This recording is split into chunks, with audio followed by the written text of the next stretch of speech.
بسم اللہ الرحمن الرحیم۔ السلام علیکم ورحمۃ اللہ وبرکاتہ۔ آج ہم اپنی اسلامیات کی آن لائن کلاس میں سورہ انفال کی آیت نمبر 45 سے 48 تک کا مطالعہ کریں گے اور مختصراً وضاحت پیش کریں گے۔ امید ہے جو پچھلے لیکچرز آپ لوگوں نے میرے اٹینڈ کیے ہیں اس میں آپ کو آیت نمبر 1 سے لے کر آیت نمبر 44 تک جو ہم نے پچھلے لیکچر میں وضاحت کی تھی، امید ہے آپ کو وہ سمجھ آیا ہوگا۔ اب ہم آگے کی طرف چل رہے ہیں۔ آج ہم آیت نمبر 45 سے 48 تک کا مطالعہ کریں گے۔ تو سبق کی ابتدا کرتے ہیں۔ میں آپ کے سامنے آیت نمبر 45 اور آیت نمبر 46 کا ترجمہ پڑھ رہی ہوں، اس کے بعد ہم اس کی مختصراً وضاحت آپ کے سامنے پیش کریں گے۔ بسم اللہ الرحمن الرحیم۔ مومنو، جب کفار کی کسی جماعت سے تمہارا مقابلہ ہو تو ثابت قدم رہو اور خدا کو بہت یاد کرو تاکہ مراد حاصل کرو، اور خدا اور اس کے رسول کے حکم پر چلو اور آپس میں جھگڑا نہ کرنا کہ ایسا کرو گے تو تم بزدل ہو جاؤ گے اور تمہارا اقبال جاتا رہے گا، اور صبر سے کام لو، خدا صبر کرنے والوں کا مددگار ہے۔ یہ آیت نمبر 45 سے 46 کا ترجمہ ہے۔ اب ہم اس کی مختصراً وضاحت آپ کے سامنے پیش کر رہے ہیں، مختصراً تفسیر کہ ان آیات میں اللہ تعالیٰ مسلمانوں سے کیا کہہ رہے ہیں، مسلمانوں کو مخاطب کر کے اللہ تعالیٰ کیا فرما رہے ہیں۔ اللہ تعالیٰ نے سورہ انفال کی ان آیات میں مسلمانوں کو کفار کے ساتھ جو مقابلہ تھا جنگ بدر کا، تو اس میں اللہ تعالیٰ نے یہاں 5 باتوں کا حکم دیا ہے۔ اگر ہم اس کو کیٹیگریز کی بنائیں، ہم اس پہ ہم بات کریں تو 5 باتیں ہیں جو ان آیات میں ہمیں ملتی ہیں۔ 5 حکم کہہ لیں یا باتیں کہہ لیں، وہ ہمیں اس میں ملتی ہیں۔ تو وہ کیا باتیں ہیں، تو ہم اس کی آپ کو مختصراً وضاحت کرتے ہیں کہ سب سے پہلا حکم جو اللہ پاک نے یہ دیا ہے کہ ثابت قدم رہنا ہے۔ پہلی آیات میں ہے کہ مومنوں، جب کفار کی کسی جماعت سے تمہارا مقابلہ ہو تو ثابت قدم رہو، یعنی ثابت قدم رہنا ہے، کیونکہ اس کے بغیر میدان جنگ میں رکنا ممکن نہیں۔ آپ نے جنگ میں آنے سے پہلے، میدان میں آنے سے پہلے اپنے آپ کو اس عزم کے تحت آپ میدان جنگ میں اتریں گے کہ ہم نے کفار کو تہس نہس کر دینا ہے۔ تو پہلا حکم تو یہ تھا اللہ پاک کی طرف سے، اور دوسرا حکم یہ تھا کہ اللہ کو کثرت سے یاد کرو۔ دیکھیں، اللہ کو کثرت سے یاد کریں گے تو اللہ بھی اپنے ذکر کی کثرت کی وجہ سے ہماری طرف متوجہ رہے گا۔ کہتے ہیں نا، آپ نے سنی ہوگی مثال کہ آپ اللہ پاک کی طرف 1 قدم بڑھائیں تو اللہ پاک 10 قدم آپ کی طرف بڑھائیں گے۔ تو یہی حکم یہاں اللہ تعالیٰ نے مسلمانوں کو دیا کہ آپ اللہ کو کثرت سے یاد کریں تاکہ کثرت ذکر کی وجہ سے اللہ پاک بھی آپ کی طرف متوجہ رہیں، اللہ پاک کی توجہ بھی آپ کی طرف رہے کہ آپ اللہ تعالیٰ سے کچھ مانگ رہے ہیں۔ اور تیسرا حکم جو یہاں اللہ پاک نے مسلمانوں کو دیا، مسلمانوں کو کہا کہ تم اللہ اور اس کے رسول کی اطاعت کرو۔ شروع سے آیت نمبر 1 سے جو ہم مطالعہ کر رہے ہیں ہم سورہ انفال کا، تو اس میں بار بار اللہ تعالیٰ یہی حکم دے رہے ہیں کہ اللہ اور اس کے رسول کی اطاعت کرو، اللہ اور اس کے رسول کی اطاعت کرو۔ تو یہاں بھی یہی حکم دوبارہ دیا گیا ہے کہ اللہ اور اس کے رسول کی اطاعت کرو، کیونکہ اللہ اور اس کے رسول کی اطاعت ہر حالت میں ہر وقت ضروری ہے، اور یہی آپ کی کامیابی ہے کہ اللہ پاک کی اطاعت کریں گے، اللہ کے رسول کے حکم کو مانیں گے، کیونکہ اللہ کے رسول کے حکم کا ماننا اللہ کے حکم کا ماننے کے برابر ہے۔ اور چوتھا حکم یہ دیا گیا تھا کہ آپس میں جھگڑا نہیں کرنا ہے، آپس میں لڑنا نہیں ہے، کیونکہ آپس میں دیکھیں جب فوجی قوت یا سپاہی آپس میں لڑ جائیں گے تو وہ آپس میں جب لڑ جائیں گے تو وہ پھر ان کی جو ایک دبدبہ ہوتا ہے، ایک روب ہوتا ہے، وہ ختم ہو جائے گا۔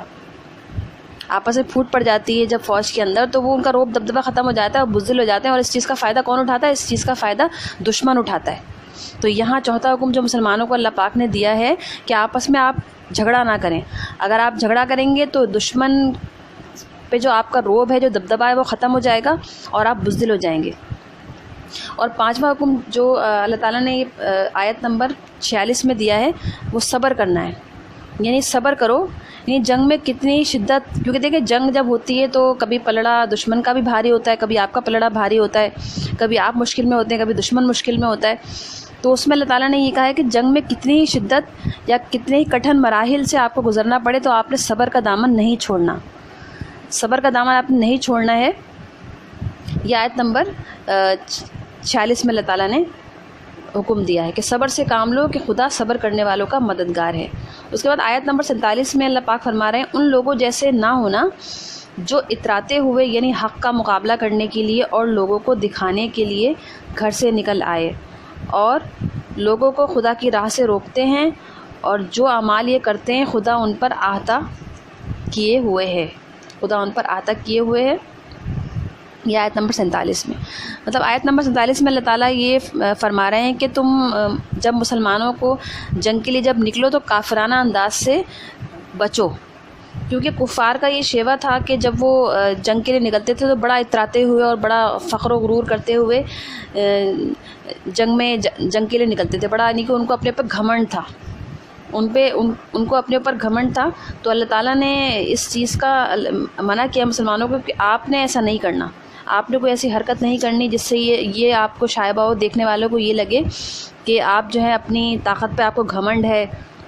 تو اللہ تعالیٰ نے کہا یہ سب دنیا پرست لوگ ہیں، خدا سے غفلت کے مرض میں گرفتار ہیں. تو یہ ایسا مسلمانوں کو یہ چیز شیوا نہیں دیتی کہ وہ کوئی ایسا کام کریں کہ ان کی مشابہت کفار سے آئے، کہ کفار بھی ایسے ہی کرتے ہیں کہ کفار اتراتے ہوئے فخر و غرور کے ساتھ جنگ میں شامل ہوتے ہیں. تو مسلمانوں نے ایسا کام نہیں کرنا ہے. یہ آیت نمبر 47 میں اللہ تعالیٰ نے فرمایا ہے. اب ہم سورہ انفال کی آیت نمبر 48 کے ترجمے کی طرف آتے ہیں. اس میں اللہ تعالیٰ کا ارشاد ہے، جب شیطان نے ان کے اعمال ان کو آراستہ کر کے دکھایا اور کہا کہ آج کے دن لوگوں میں سے کوئی تم پر غالب نہ ہوگا اور میں تمہارا حمایتی ہوں، لیکن جب دونوں فوجیں ایک دوسرے کے مقابل ہوئیں تو ایڑیوں کے بل پلٹ گیا اور کہنے لگا کہ مجھے تم سے کوئی واسطہ نہیں، میں تو ایسی چیزیں دیکھ رہا ہوں جو تم نہیں دیکھ سکتے، مجھے تو اللہ سے ڈر لگتا ہے اور اللہ سخت عذاب دینے والا ہے.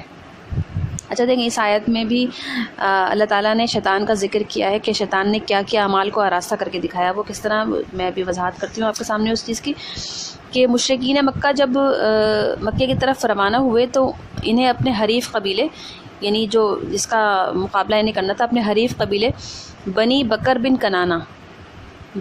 کنانہ یہ قبیلے کا نام ہے، اس سے انہیں یہ خطرہ تھا کہ وہ انہیں پیچھے سے نقصان پہنچا دے گا، انہیں خطرہ تھا یہ مشرکین مکہ.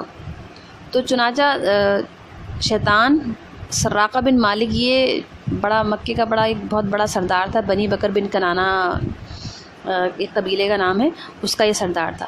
تو شیطان نے اس کی شکل، یہ جسے میں پچھلے لیکچر میں نے بتایا تھا کہ شیطان جو ہے وہ اللہ تعالیٰ نے اس کو یہ خاصیت دے دی تھی، اس کو ایک طرح سے یہ چیز کہ وہ انسانی شکل اختیار کر سکتا تھا. تو اس نے سراقہ بن مالک کی شکل بنا کے آیا، اس کی صورت بنا کے آیا اور کفار کو یقین دلایا کہ تمہیں نہ صرف فتح حاصل ہوگی بلکہ اپنی حمایت کا مکمل یقین دلایا. یعنی شیطان تھا لیکن وہ شکل اس کی سراقہ بن مالک کی تھی.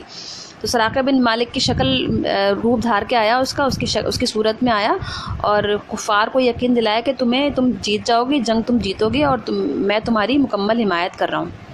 لیکن جب جنگ شروع ہوئی، جب غزوہ شروع ہوا تو شیطان کو ملائکہ نظر آنے لگے، کیونکہ اللہ تعالیٰ نے ملائکہ 1000 فرشتے جو تھے، 1000 فرشتے مسلمانوں کی مدد کے لیے بھیجے تھے غزوہ بدر میں.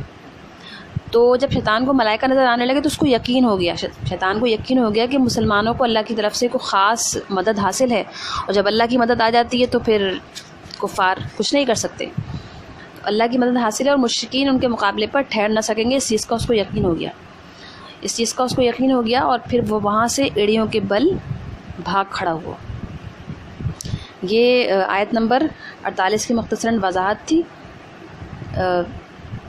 تو امید ہے آپ کو آج کا لیکچر سمجھ آیا ہوگا، اور آئندہ لیکچر کے لیے اجازت دیجیے. تب تک کے لیے اللہ حافظ، اپنا بہت خیال رکھیے گا. فی امان اللہ.